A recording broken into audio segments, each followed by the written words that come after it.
Good day, everybody. Welcome to another episode of Dropping the Gloves. Thanks for joining us here. Nice Friday, Tim. How's it going over there?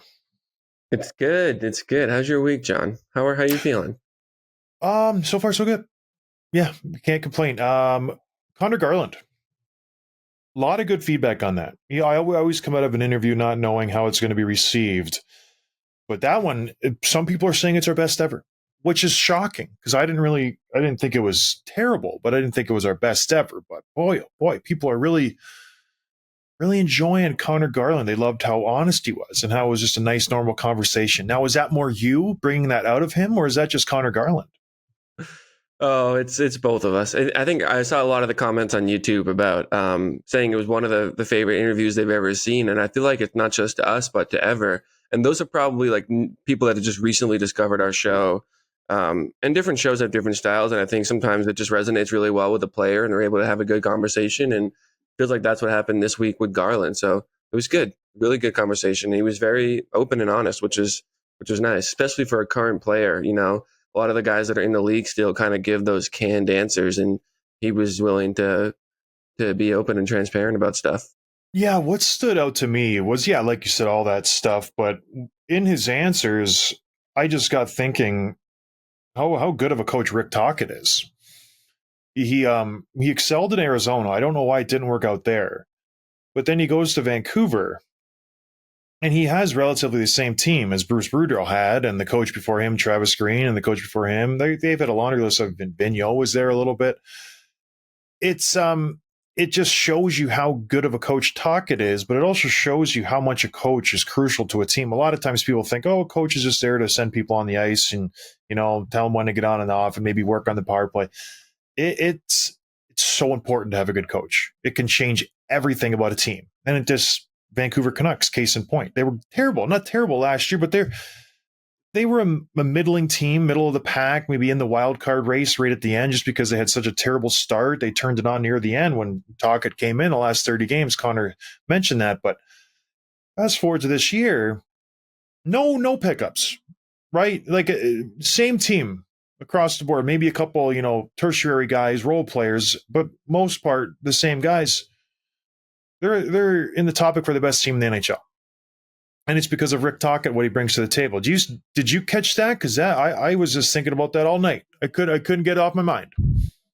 Yeah, this is kind of where you have to read between the lines a little bit, because Connor's not going to come out and say, like, because players don't want to make headlines for the things they say in interviews and podcasts and stuff like that. So he's not going to say we're the team we are this year because of Rick Tocchet, and we didn't have him last year till late in the season, and he's the reason why we're doing so well. But you ask him the question, the first answer is the first sentence, him talking about the coaching change last year and the systems that they have this year, which is him saying all that stuff. And he's not going to Yeah, do it in a way that's going to bash Boudreau, because for all you know, Boudreau gets a job in, Detroit next year, and he gets traded to Detroit, and Bruce is his coach again. Like, you don't want to burn any bridges, but he was pretty clear about the reason that the team's doing so well. And we asked Zadorov a few weeks ago, and he'd only been there for 10 days at that point, but his answer was pretty much the same thing. And so there's something special with this group, and Tocchet seems to get the most of his players. And I just hope this success continues.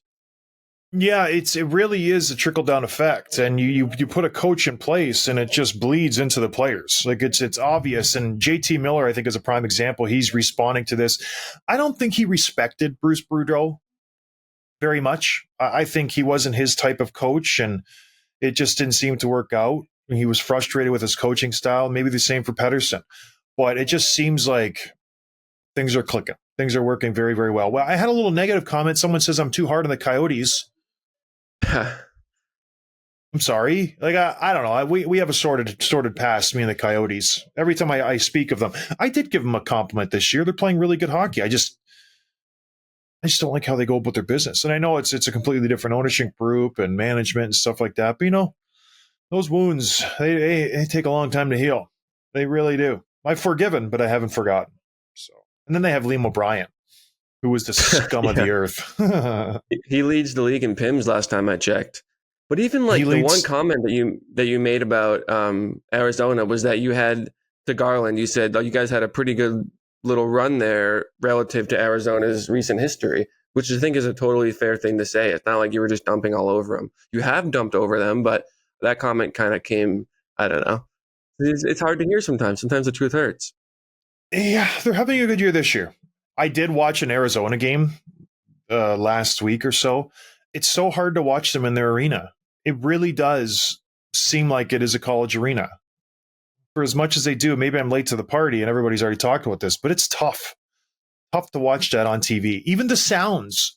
It sounds like a small rink because it is, but you think they could, mask it a little bit. But boy, it's strange. If you haven't watched one, just go on ESPN Plus and watch it. And it's a very strange thing to see an NHL rink. Sounds like your local rink with the echoes and stuff. Because in an NHL rink, you don't have that. They have sound dampers. It's just a huge auditorium. They do a great job with the presentation, the microphones on the glass. Everything's top notch. In a college rink, it's just so weird. Like you hear the echo of the passes from tape to tape. You hear all these little things that just you don't pick up in an NHL barn. So it's good for Arizona. They're having a great season. It's going to be fun when they trade everybody away. Speaking of Arizona, we have a lot to talk about. We have updates on Merzlikins. We're going to jump into the Leafs. But first, I want to get to something I saw this morning. Jacob Chychrun, the prize piece from the Arizona Coyotes. The coveted golden ticket they were dangling in front of everybody in the NHL. The Bruins, the Leafs, the Oilers, this and that. We have your answer to your back end. He's going to be your 1A. All of a sudden, Ottawa came out of nowhere. Paid, what did they get? 2 first-rounders, a second-rounder for Chychrun, I think it was. He's on the market again, apparently. He's going to be a UFA after this year, Tim. Apparently, he's not happy. He's making 4.6. Not a bad contract for what he brings to the table. He's a moose of a man. I think he's 6'3". He's decent with his puck skills. He's physical. And he's absolutely drop-dead gorgeous. Have you seen a picture of him lately? Yes. Yeah. Like, isn't it frustrating to look at that when you're like, man, that's Some annoying. People have it all. Yeah. Seriously. But you know what's funny? He's not happy. He's not happy. He's got $4.6 million contract. He's a stud defenseman. He's not happy, and he wants out of Ottawa. Some people thought maybe he grew up in Ontario. That would be the selling point. No, he's frustrated being in Ottawa. He wants out. What do you think of this situation? And are the rumors true? Because it's some Ottawa guys spilling the tea on this, and the GM in Ottawa is apparently fielding offers for him. What do you think about this, Tim? Not a great move for them to do that. And just to clarify, he's under contract through next year too. So it's not till 18 months from now that he's going to be a free agent. He's got such a good contract. He's such a good player. I feel like if you want to build something in Ottawa, he has to be part of it. But unless you take a step further back and realize what you're building isn't working, you know what I mean? Like, this was supposed to be a year of progress, and you're still in the bottom of the East among the worst teams in the league. So clearly there's something that's not working in this group. I don't think Chychrun is part of the problem.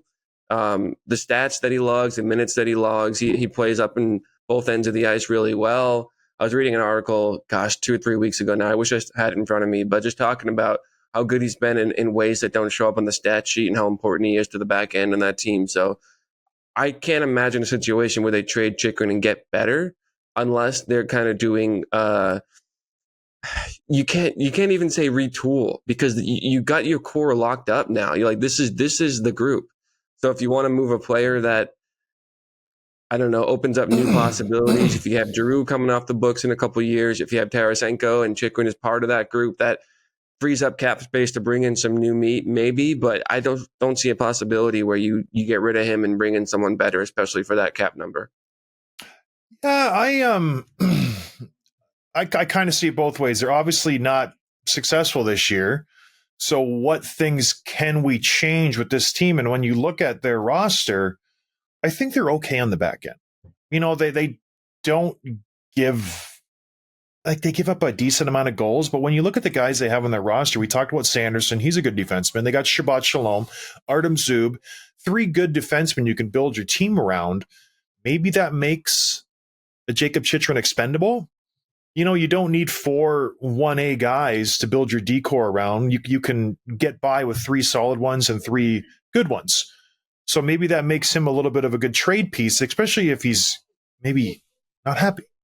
Like, why do you want to keep him around if he doesn't want to be here? And he is at the height of his value. He has another year, like you said, on his deal. So why not Maximize that because you're not making the playoffs this year for the Ottawa Senators. You're dead last in the Atlantic by a country mile. Like you're looking up at the Buffalo Sabres by 12 points.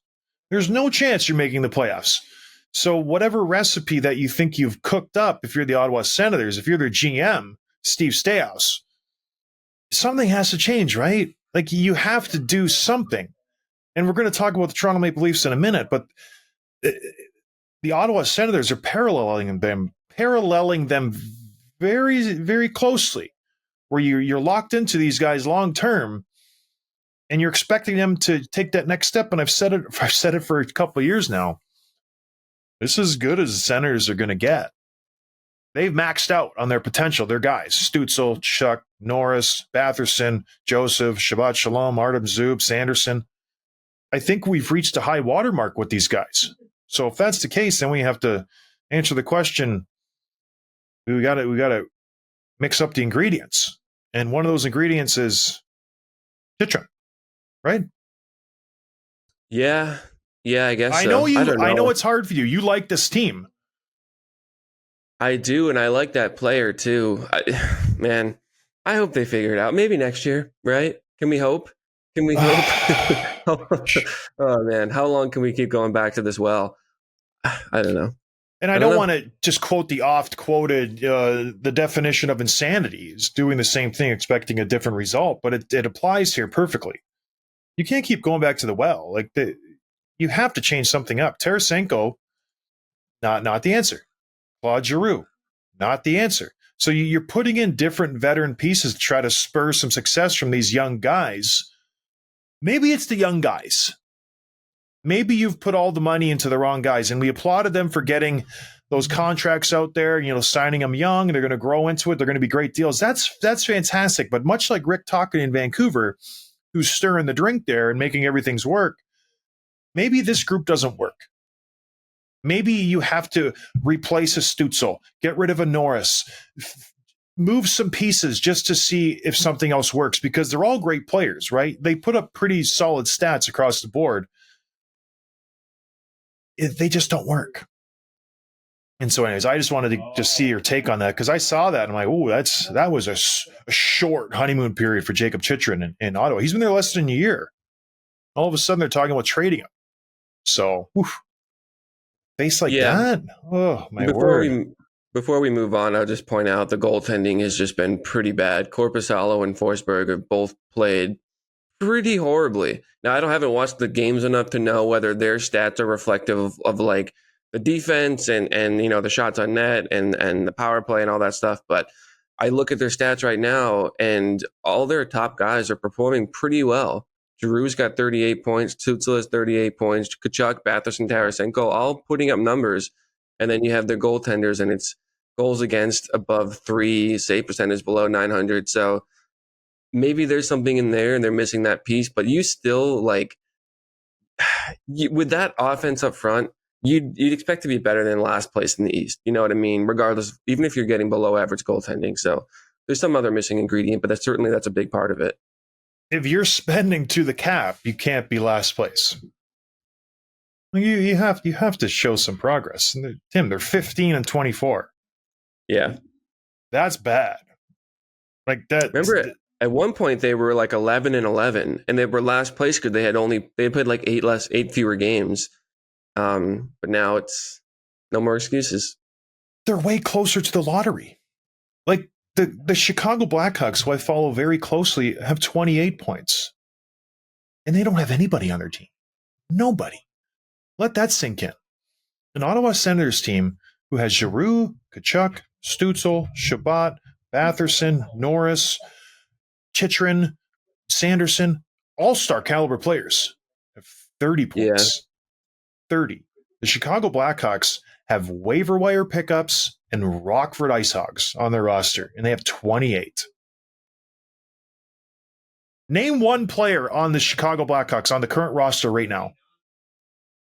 Who's the guy we talked about? Garrison? No, Dickinson. Jason Dickinson. Shouldn't take that long. Should not take that long. Mrazek. Will they trade Mrazek at the deadline? Yeah, I think You have so. to, right? He's been Yeah. fantastic. He's been like, if they don't have him, they have 20 points. Razik has been that good. He's my MVP for them so far this far through the season. But moving on, I just wanted to touch on that because that's you don't see every day a 25-year-old moose of a defenseman who can move the puck getting moved, and he's on a decent salary, potentially being moved twice in his career so far. So maybe there's something wrong with Titran. Maybe he's too handsome. It's the contract. It just makes him so movable and so desirable for other teams, and so it won't happen again after he signs It's a a big bad ticket. beat. It's a bad beat. Yeah. Speaking of bad beats, if you want to avoid bad beats, you go to our friends over at Give Bettor. Because even if you do hit a bad beat there, part of your losses goes to charity. So it's a win-win. And I know a lot of you have signed up for it, but I want to urge the rest of you to please go sign up. They got their app out. It's fantastic. And you have a limited time now, only until the Super Bowl, to win $100 from Give Bettor. We've already had a listener who won $100. He sent us a thing and he's like, I got $100. Fantastic. Thanks, guys. It's a no-brainer. All you have to do is sign up. Go to givebetter.app/DTG. Download the app. It's fun. I have it here on my phone. I can pull it up. You go here. It's Give Bettor. It's a simple thing, and then you make your picks. My camera stinks, but it's right there. Yeah. It's so easy. It's very, very user-friendly. Check it out. You have a chance to win $100 for the next month because the Bills are going to win the Super Bowl. Everybody knows it.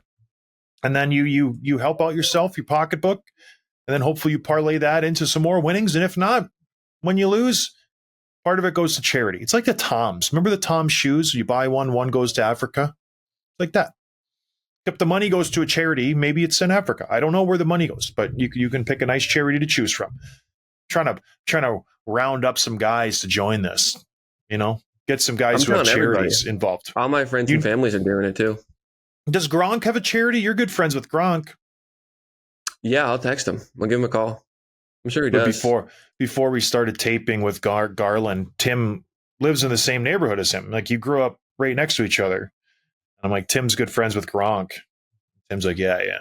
You just like, you're so full of yourself. It's so amazing. No, stop it. That did happen, though.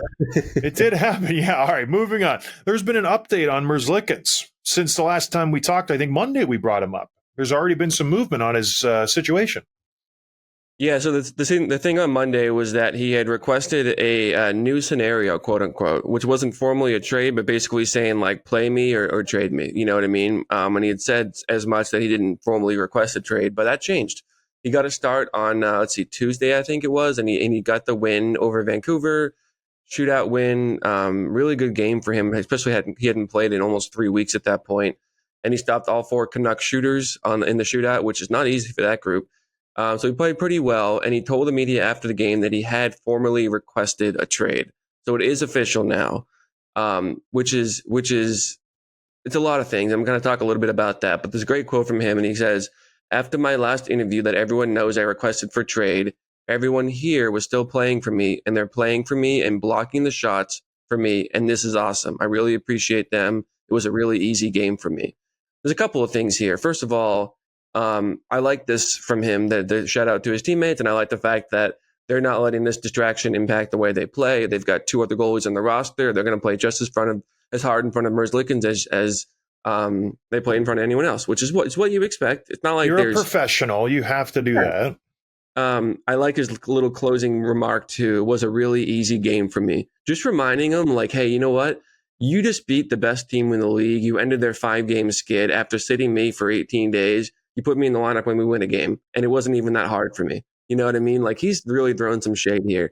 And then there was even some remark. I don't know if it was, I didn't see it, but I just saw a comment, a couple tweets about it, about him sort of like gesturing toward up at the press box after the game, toward the arm row or whatever. And he was asked about it, and you know who he was mad at? And he said, "Don't worry about it. It's personal." So it's usually the other way around. Like, oh, it's not personal. Heat in the moment thing. He's like, no, this is personal. So, good remark from him. What did you think about this showing from Merzlikins? It's like when Ivan Drago looks up at the USSR box and they got who was in there. I don't know, one of the leaders. I fight for myself. I don't know if I like this. It's starting to get a little carried away if I'm Merzlikins. I like the first salvo of, comments about how, I don't worry about that. If I want to play, I play. I'm a number one goalie. That's who I am. I'm not a number three guy. Just put me in net. I think it's getting a little aggressive. You have to read the room and kind of know where you're at. It's going to be hard to trade him. He makes a lot of money. It's not like he's sitting here making $2 to $3 million. That's a contract that's easily to be moved, especially for a goaltender where people don't like to invest a lot of money these days, because you see what happens when teams invest a lot of money in a goaltender. Bobrovsky, Carey Price, Robin Lehner, all these great goaltenders, it's just dead cap space. So you have to be careful. And if you're out there demanding a trade and just causing issues and then you don't get traded, what happens? Like, you're still on the team. So you have to walk that line. It's a very, very hard thing to navigate. And obviously the language barrier doesn't help, because I think he's trying his best to voice what he's thinking, but it's coming off as just very aggressive. So I don't know. I think he could have done without a lot of the comments he made this past game. And maybe the making it personal thing he could have left out, but it's interesting. What's LeBron saying on this? Because he's got his pulse on it just as much as you do. You and Pierre LeBrun are like two peas in a pod, Tim. Yeah, no, we're exchanging information all the time. He said that on Insider Trading that there's really no takers for Merzlikins right now. A big reason, like you said, his contract, it's a lot of money, $4.5 million for the next, 5.4, not 4.5, over 3 more years. So that's a lot of money. That's a lot of term to a guy that hasn't played that well. He's played well in different stretches of his career, but didn't play well last year. And so you kind of have a guy who hasn't seen the net. And so no one really wants to make that leap right now. He's going to have to play better for a while before the trade market, firms up a little bit for him. Even for as many teams that need goalies right now, he's not getting any takers, which says a lot. He's turning 30. He's making 5.4. So you look at that, he's gonna end this contract when he's 33, 34. So that's a tough one to move. So I think he ends up in Columbus unless the Jackets eat a bunch of this contract. But he is a good goaltender. He's shown it when he came into the league. He was great. Like you said last year, he struggled mightily. So I don't know. At the end of the day, do I think he gets moved? No. I think he's there, and I think he's just going to be an awkward hallway interaction every time he runs into Yarmo. It is what it is. They both have put themselves in this situation. I think maybe Elvis should have kept it to himself a little bit. As a player, you have to know where you're at. And I think maybe he spoke out of pocket a little bit. Don't you think? Or is it? You probably like this.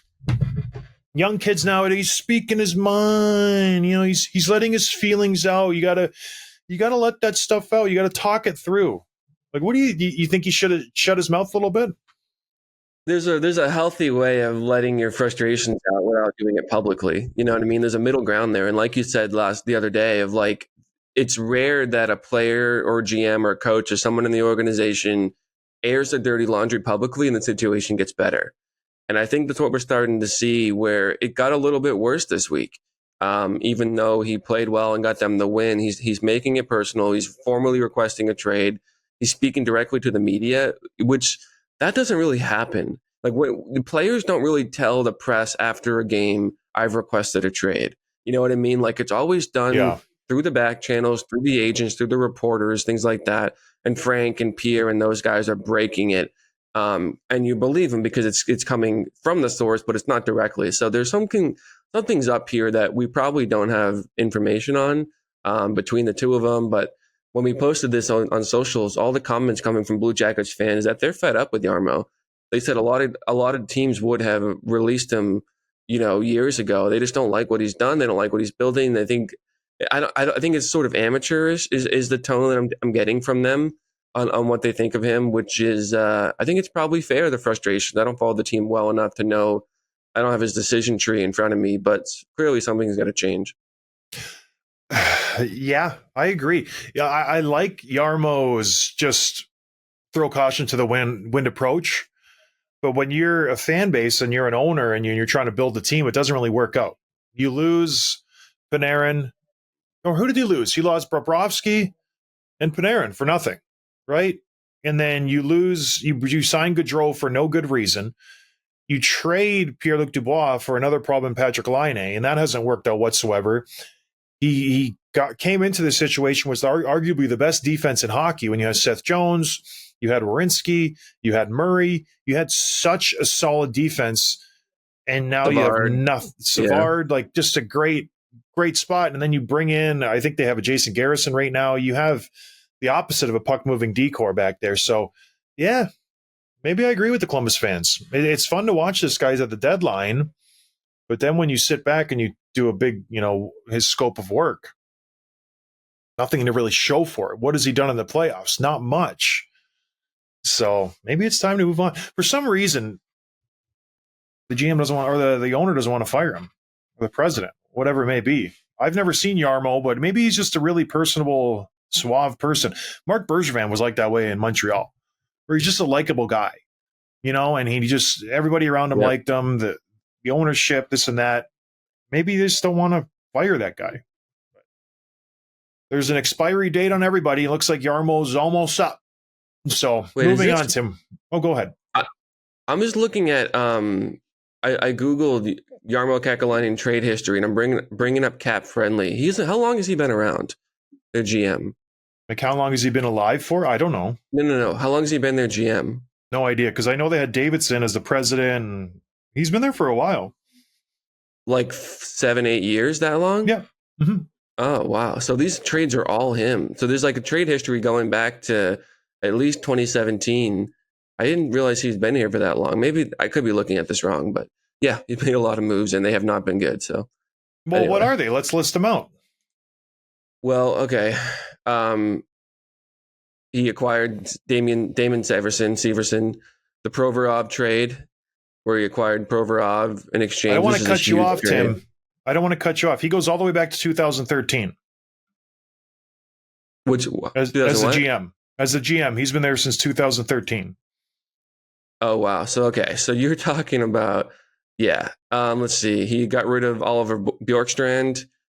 He traded, let's see, Max Domi. He had Cam Atkinson, Seth Jones, obviously the big one. That doesn't look great. Nick Foligno, David Savard, Riley Nash. Yeah, I mean, this is hard to. Pierre-Luc Dubois, Ryan Murray, Domi again. Yeah, a lot of good players. Goes on. Yeah. In 10 years, I feel like in 10 years, I feel like they've really done nothing of substantial, notice. But what are you going to do? You can't fault him. He's trying. But, man, maybe it's time for him to pack up and go. So, anyways, moving on, Tim, to the Toronto Maple Leafs. We've talked about this for a while. We're going to touch on them a little bit just because we don't want to overdo it with Toronto. They've lost 4 straight. They've fallen into a wild card spot. They are just out of sorts. Nobody knows what to do. Their head coach, Sheldon Keefe, made some interesting comments last night. What did he say, Tim? Because this is not good when your head coach is saying this. Yeah, 4 straight, like you said. They blew a 3-0 lead to the Avalanche during that stretch. They blew a 2-0 lead to the Edmonton Oilers during that stretch. So they are really skidding right now. And Keefe said, quote, "After 42 games, I still have questions about who I can rely on. Who are we going to rely on in those moments? Who's going to go out and get the job done? 42 games in, I still have a lot of questions, quite honestly, about who's going to go out. You can say for certain they're going to get the job done for us." That is a major quote. I can only imagine how that's being tossed around the Toronto media and airwaves and radio and all that right now. Because you've got a coach who's basically saying, I don't know who I can trust in my team to deliver when it matters most. And there's 2 edges to this sword. First of all, he's right to be critical of the team because you are losing. You should be a top 2-3 team in the league with this lineup and the production that you're getting from some of these players. And so the players have to be better. But the other argument right now that I'm seeing online is he's not the one to get it out of those players. You know what I mean? Like, it's time for a coaching change because a coach shouldn't have to ask those questions. You've got Austin freaking Matthews. How do you not know who you can rely on in those moments? It's you, coach. You got to get more out of these players. So it goes both ways. I feel like the players are certainly to blame as well, but this quote really carries a lot of weight, I think. Well, I get what he's trying to do. He's trying to spur some reaction with the Leafs players. He's trying to motivate them to do more, to bear down in critical situations, to play better. That's his job. His job is to get these guys to play better, to play harder. It's not working.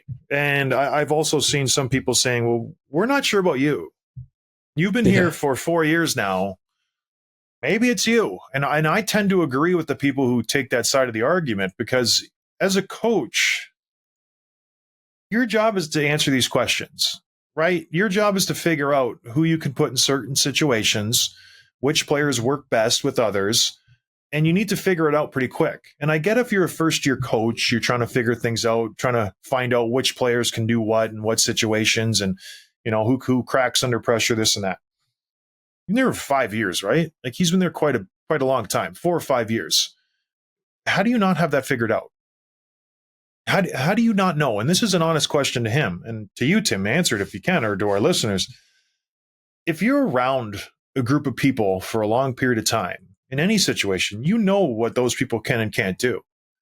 And if it's your job and you're being paid millions of dollars to analyze every single one of those people and to know what makes them tick and to know how they work, do you think you would know after 4 years what certain people can and can't do?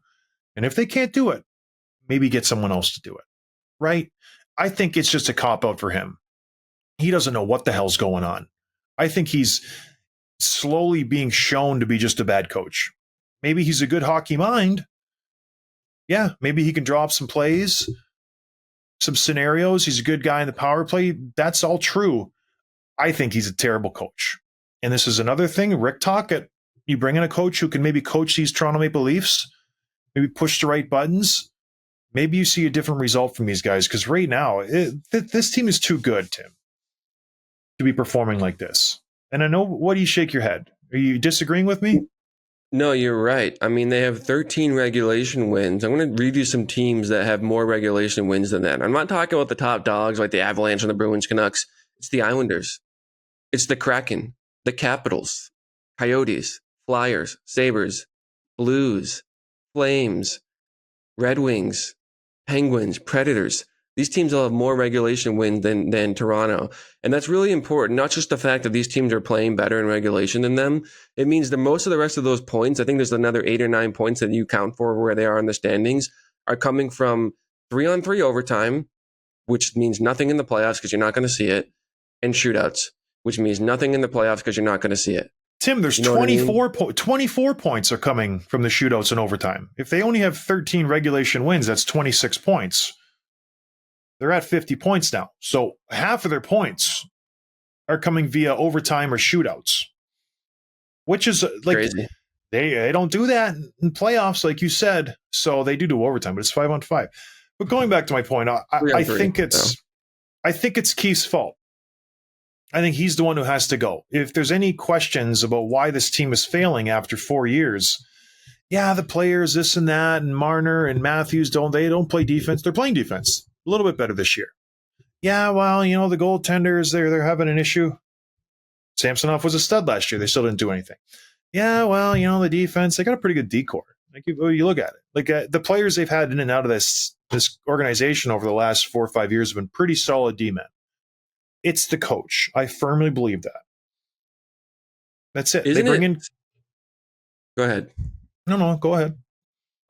Well, I'm just thinking about how apparent it is of like the contrast between this team and like the Flyers, who are outperforming every expectation. It's because of the coach.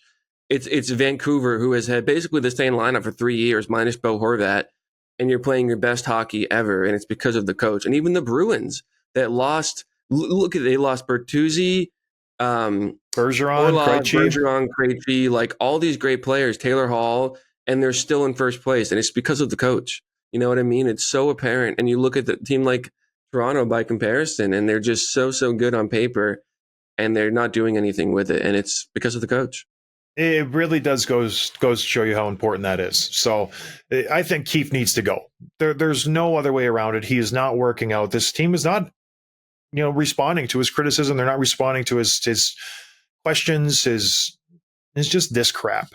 If I'm a player in that room, I'm just like, get this guy out of here, because he's throwing us all under the bus. I don't know who to count on anymore. I really don't. Who can I rely on? Who are we going to rely on those moments? What moments? The high pressure ones, maybe at the end of the ice, end of the game. It just drives me nuts. It's a cop out for Keefe. You don't know your players. You don't know your team. That's your job to know those things. And if you don't know that, maybe we need to find someone else who does. Yeah, and so like you said, they're in a wild card spot. Detroit won last night, which put them ahead of them. Detroit's having a great season. We need to spend some more time on them next week.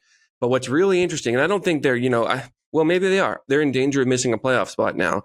But a fan pointed this out. Shout out to Steven C. for giving us the stat. The Leafs have lost to Chicago twice. The Chicago Blackhawks, who don't even have a professional team, really. And if you go back to last, what I'm saying. I know. You go back to last year, Calgary missed the playoffs because of the Chicago thing. You know what I mean? Because of the Blackhawks and all that tank for Bedard thing. And so Calgary missed out on the playoffs because of that. And so if you look at the Leafs, if they missed the playoffs by a point or two, you're going to go back to these games and realize you couldn't beat the worst team in the league twice in that season. So it's just not good. Not to mention Willie Nylander, in the 5 games since he signed that big ticket deal, has 0 goals and 3 assists. Can I pour more salt in the wounds to them losing to Chicago? So please do. The 2 times they've lost to Chicago, they've played Chicago's backup goaltender, Arvid Soderblom. Arvid Soderblom has started 16 games this year. He's 2-13-1. No way. He hasn't beat any team in the NHL except for the vaunted Toronto Maple Leafs.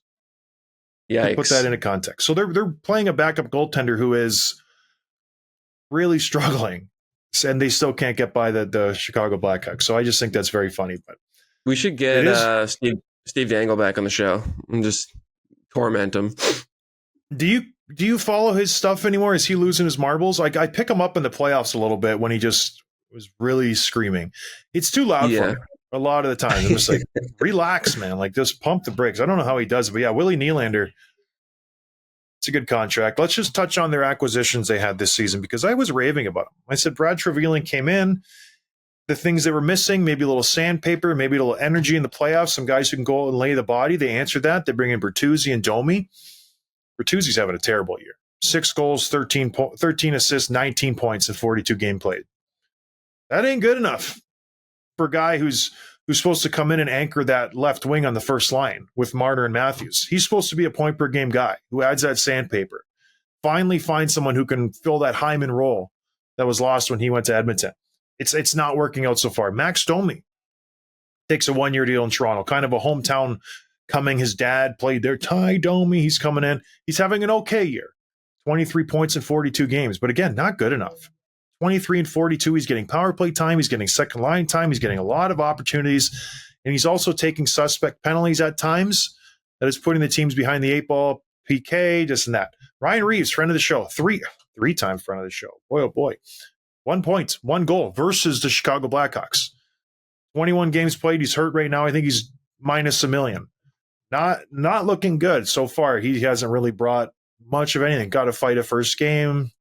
Everybody was happy. Then he just couldn't get out of the way of getting scored on. Maybe that's not his fault, but not really working out. Johan Klingberg, 5 points in 14 games. He's injured on the LTIR. But I just did a little digging with him. Maybe it wasn't that good of a thing to bring him in. Yes, he puts up some points. Yes, he did well in Dallas, but maybe it was a little bit of smoke and mirrors. His last year in Dallas, he had a boatload of points. I think he had 50 or 60 points. Good. He was minus 28, Tim, in Dallas, which is a very good defensive team. They're responsible. They're a veteran team. He was dash 28. So I did a little more digging. Oh, maybe that was because they were just a bad team. They were a Stanley Cup contending team that year. Miro Heiskanen was a +3. So if you have that disparity between 2 defensemen who play the same amount of minutes, play with the same amount of guys up front, one's dash 28 and one's +3, that says a lot to me, because they're both in the same situation a lot of the times. That's 31 goal difference. So maybe Klingberg wasn't the answer there. And I think it's showing. He's -7. He's got 5 assists only in 14 games. So you expand that to a whole season, he's -42, which is woof. I talked about them needing a veteran goaltender, someone to come in and right the ship. They bring in Martin Jones. He's done good. I'm going to give him, his pat on the back when it's due. He's played very well. Maybe they should have, a guy I bandied about, maybe Jonathan Quick. He would have been easy to bring in. He's coming off a Rangers stint that wasn't too great. The Rangers bring him back. He only makes $825,000 a year. Yes, he's 37, but he makes $825,000. You know what his numbers are right now, Tim? .912 save percentage, 2.49 goals against average. More importantly, he's 9-3. That's all we need a backup to do. Play okay. We'll give you 20, 25 games. Maybe he could have mentored Ilya Samsonov for a little bit. No, they didn't do that. And Joseph Wall, rookie, he gets hurt. Now we're in trouble. Samsonov's playing like garbage. You have to scramble. Martin Jones comes in. Thank goodness he's played okay at times. So stupid, these GMs. I don't get it. All right, anything else on Toronto, Tim? Are they going to right the ship, do you think? Yeah, because they're just as capable as winning 5 in a row. You know what I mean? Like, they can go on a run, and Matthews gets 2 hat tricks in 3 games, and like, we'll see some of that at some point in the next couple of months as well. So ultimately, it comes down what it always comes down to, the playoffs. I think they'll be there just fine. I agree. Yeah, they'll make the playoffs, and they'll lose first round. I really think they'll lose first round. I don't think they have a good playoff team at all. So that's just my take on it. All right, moving on. Neither. Quick hits. What are we going to do? Yeah, let's get the quick hits brought to you by DoorDash Canada. Open the app, choose what you want, and use promo code NATION25 for $15. 25% off your free delivery for your first order over $15 when you download the DoorDash app. Offer valid in Canada, subject to change. Terms and conditions may apply. Interesting little note here. Scott Hartnell said a lot of the teams that were in on Conor Garland's trade list last week declined offers from the Flyers because of the way the whole situation went down and his attitude toward the Flyers. So it wasn't just like us reacting to stuff he said. Teams around the league were he's gotten a little bit of a reputation here, and they didn't want any part of it. So I thought that was really interesting. I don't believe that for a second. Not 1 second. Really? No, I don't. Why would you? Oh, he doesn't want to play for the Flyers. I don't want him anymore. A potentially really, really solid forward. It's not that. No, I don't want him. He wouldn't take the call. He wouldn't have a meeting with all the other crap players do, and GMs are perfectly fine with it. And this guy just didn't like the Flyers, so there's like, I'm done. A 19 or 18-year-old kid having maybe a bad stance on something, maybe an awkward situation, and didn't want to face it. Oh, I'm all out. I don't believe this. I think this is smoke. I think Hartnell's wrong. I think he maybe talked to 1 or 2 GMs. That was it. And then he did a blanket statement. I don't think so. I don't think so, Scott. He said a lot of the teams. Your silly haircut. If you're a GM and you're calling Briere and you're like, hey, what's the deal with Cutter? And Briere's like, I don't know. He won't call me back. He won't take a meeting. He's like, oh, geez, I don't want anything to do with that kid. You know what I mean? Like, that's what he's talking about. So I would not think that way if I was a GM. I would say I'm calling his agent. If he doesn't like you, maybe he'll like me. Get this guy for pennies on the dollar. I don't know if I believe that. Another interesting thing here from Julian Brisebois down in Tampa Bay said, quote, Steven Stamkos is not getting traded, so we can put that one to bed. We talked about that on this show, about the possibility of him being moved. Doesn't sound like that's going to happen, but again, things could change. He said the same thing to Ryan McDonough. Yeah. Friend of the show. McDonough wasn't a franchise player. He said it here on the show, Mac. He's like, he told me I wasn't going anywhere. Then I get a call and I'm traded to Nashville. Yeah. Jack Eichel had lower body surgery. He's going to be out week to week. This one's a little bit mysterious. They haven't released what's going on with him. And some of the stuff I was reading was that there's some legitimate concern there about him and his health. So usually you get a little bit more information, but they've kept this pretty general, kept this kind of under the hood here. So we'll see what goes on with him and how quickly he bounces back. Because they've slid a little bit as well. I thought it was cosmetic. There's a lot of competition in Las Vegas looks-wise, and I feel like he went in and had some work done. That's what I'm hearing. Me and Scott Hartnell. That's what I heard. Yeah. A couple more quick ones here. Valerie Nichushkin has entered the NHLPA's Player Assistance Program, so something going on there. We were singing his praises on the ice a week or so ago, but something's up, and he's taken a step away. Cocaine, and the last you would one think, here, friend of the right? show. Let's do some speculation here. Is it the white stuff, or you think it's alcohol? I'm not going to speculate. You can do that if you want. I bet you it's cocaine. That's what I think. It seems like these Russians, for whatever reason, because remember there was the issue in Washington was Kuznetsov. There was the pictures of him, and then there's, I don't know. I think that's probably what it is. Who am I to say? Galchenyuk. Yeah. Galchenyuk does it too? Yeah. You heard it here first. I wonder if they get a deal. Last one here. Yeah, I'm sure. Friend of the show, Tyler Ennis, retired officially. He'd been playing in Mannheim in Germany. He's only 34 years old. I thought he was older, but he's retired from pro hockey. Good for him. We should get him back on too. Smart time to retire. When I knew I was done after the All-Star game stuff, my agent's like, just wait to retire because the NHL continues your health insurance until the new year. So you get it for an extra 3 months. So that's what he did. He waited till the health insurance cut off, and then you retire. Because if you retire before, they pull the plug on your insurance. Then you have to go into the Cobra, and you have to pay for it, and it's like $10,000 a month. Chance. So expensive. Maybe not 10,000. Maybe it was like 5,000. I'm exaggerating thing. Maybe it was 1,000 a month. I can't remember. It was a lot of money. It couldn't have been 10,000. That's outrageous. Maybe 1,000. Yeah, I don't know. Maybe it was like 10. Probably felt like it. It felt like $1 million. And so I don't even have insurance. I just tell my kids, don't get hurt. All right. Smart. That's good advice. I'm kidding. Of course I have insurance. All right, everybody. Well, thank you for listening. We appreciate your support. I hope you guys stick around for Monday. We have another interview coming up. Jason Demers, friend of the show, newly retired. Is he working for Team Canada, I believe? He's working for NHL Network. He's on TV all the time. We're going to have to talk to him about that. All right, everybody. Thanks for listening. Have a good weekend. We'll talk to you next week. Cheers. Thanks for listening to Dropping the Gloves with John Scott, a member of the Nation Network of Podcasts. Subscribe wherever you get your podcasts from to never miss an episode.